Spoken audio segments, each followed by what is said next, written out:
All right, we're going to interrupt that sports story now and head to Andrew Hastie live in Perth. I would not be leading our response on immigration, nor developing our policy within the coalition. She also emphasised shadow cabinet solidarity as a convention, something I believe very deeply in. And as a consequence, I came to the judgment that I could no longer serve in the shadow cabinet. Yesterday, I called the leader.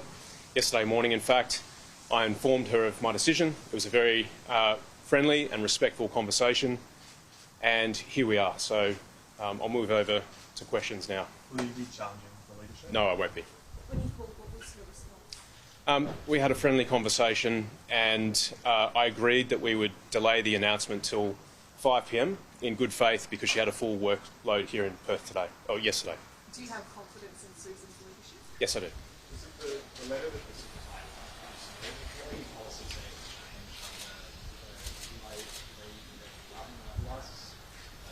changed Well, as the Shadow Minister for Home Affairs, I'm the senior lead for the portfolio. I was the senior lead for the portfolio.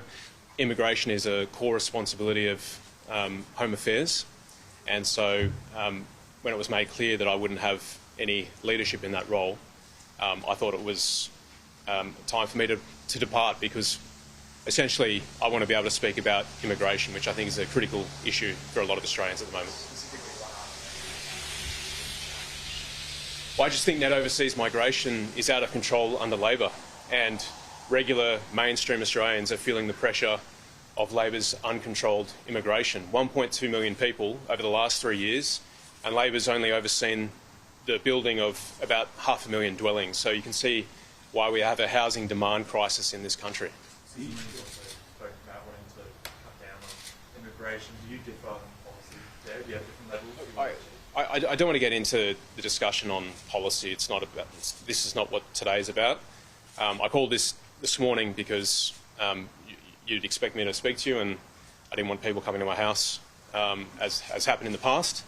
So that's why I'm here today, but I'm not going to go into policy. There seems to be some disparity between your recommendation letter and she says it was just the charter letter.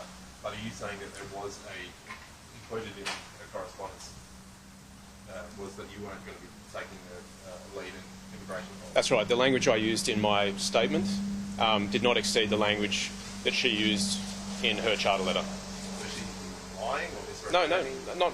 not at all. Where's that disparity coming from? Well, there isn't a disparity. It was just very clear that I was not going to be having a lead in immigration policy as the Shadow Minister for Home Affairs. Have you been asked by anyone in your party to run for leadership? No.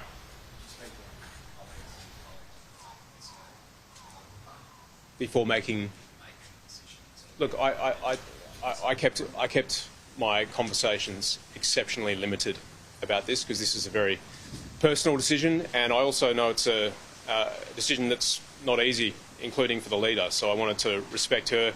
I wanted to make sure that I did it in an orderly manner, and that's why we waited till 5 p.m. yesterday to make the announcement. Is your move away from the shadow cabinet undermine her leadership? Look, politics is a vocation where convictions matter, and everyone knows that politics is full of uncertainty, and this is just one of those moments in a political term that occurs fairly, frequently. So this is all built in and priced in, frankly, for anyone who's serving in Parliament. Do you think this move hurts the Liberal Party? I don't think so, no. How long has this decision been waiting? A couple of days. What? Do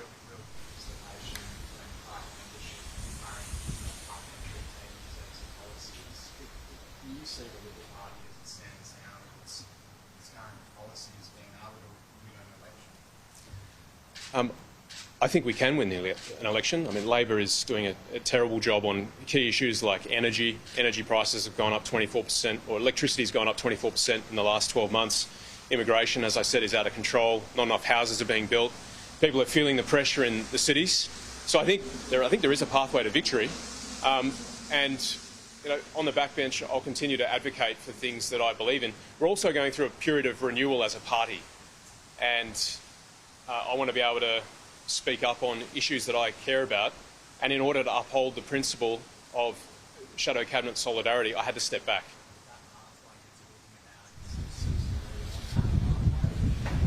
Well, I want to give her the clear air and the opportunity to build a policy platform for the 2028 election. Well, wouldn't clear air be remaining cabinet and solidarity with fellow cabinet members? Well, you've got to, if you're going to serve in the parliament, you've got to do it with conviction and integrity. And I want to speak out on issues like immigration because I think it's really important. So even if those issues and you know you're then what the party well, that's the beauty of being a backbench. Remember, it's the beauty of being part of the Liberal Party. We believe in conscience and freedom and expressing your mind. Unlike the Labor Party, where you get punted if you break with the party orthodoxy or position. So that's what the backbench is for, and that's why I'm moving to the backbench. You've spoken before about leadership aspirations. Are they still aspirations? Yeah, and I've dealt with those immediately after the election. Nothing's changed. Got a very young family, and I want to invest in them now as well. You previously warned in social media posts that the party could die as a political movement if certain issues aren't addressed. Can you say what those issues are and why? Look, I think we're going through a period of renewal. I think the centre-right as a movement is fractured at the moment. We're seeing the One Nation vote increase quite significantly, and I think one of the jobs we have to do as a Liberal Party is reconstitute that natural constituency if we're going to win government. So I think that's the task going forward, and that means, you know, listening to aspirational mainstream Australians who love their country, love their local community, love their families, who want to build a better life, but they feel like Labor has taken control away from them and who feel like they're going backwards. And that's who we've got to win back. You once praised Tony Abbott's approach to leadership, never actively seeking it, but always keeping striking distance of it. Do you still see that as an approach? Yeah, I think that's good advice from Tony. Who wouldn't? Who wouldn't stick to that? Yes. I'm thinking about what Arthur Senator has said 2 days ago about his view on Iran and that there's just not enough votes on the extreme right. Do you agree with that? I think his framing is wrong. I think his framing is out of touch. And, you know, he was, serving under Howard 20 years ago. He was a senator for a brief period. And I just don't think he's out there in the community. He's not listening. Yeah, I think they're gettable, absolutely. Well, I just don't think the Australian people are ideological. And if we just write off the Teals as being deeply ideological and opposed to the Liberal Party, we're never going to win them back. We've just got to listen and we've got to work out ways to connect with people.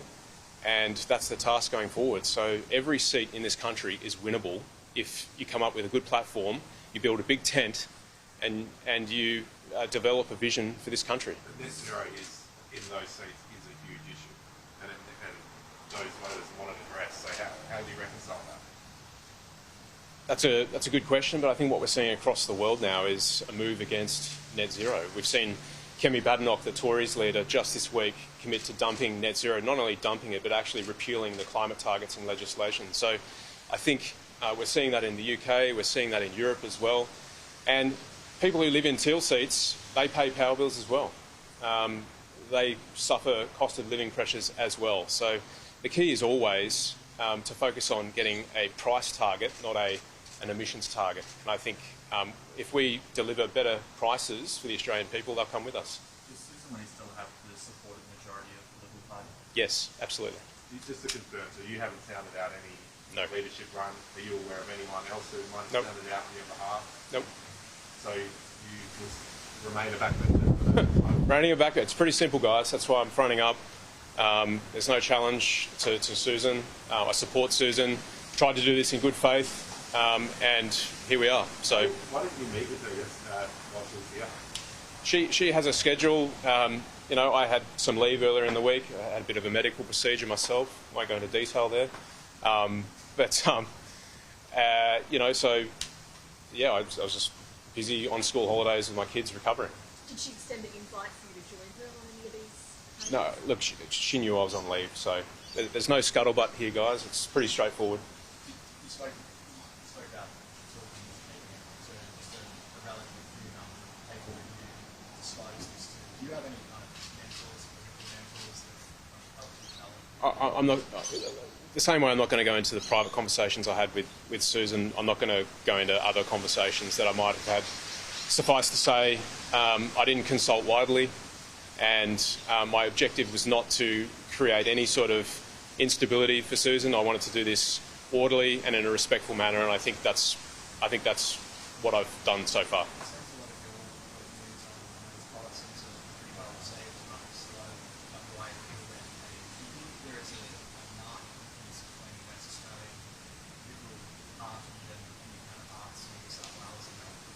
I don't think so. I think we do need to renew our party, though. I think all the political parties struggle with engaging with young Australians, and I think that's the challenge for the Labor Party and for the Liberal Party and for the National Party.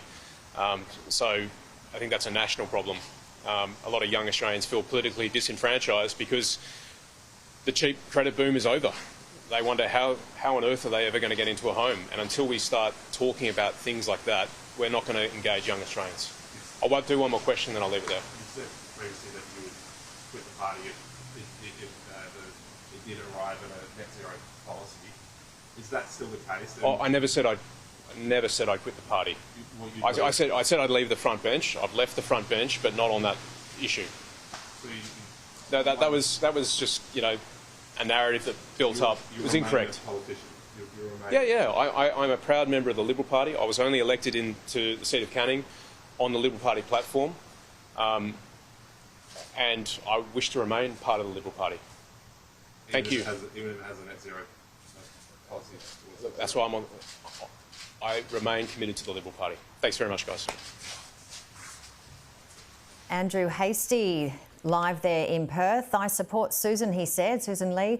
There is no challenge. He said today is not about policy. He believes that the coalition can win the election. He spoke about immigration, energy prices high under Labor, and we'll certainly get a lot of reaction this afternoon from politicians very shortly. We'll be speaking to a Nationals leader very soon.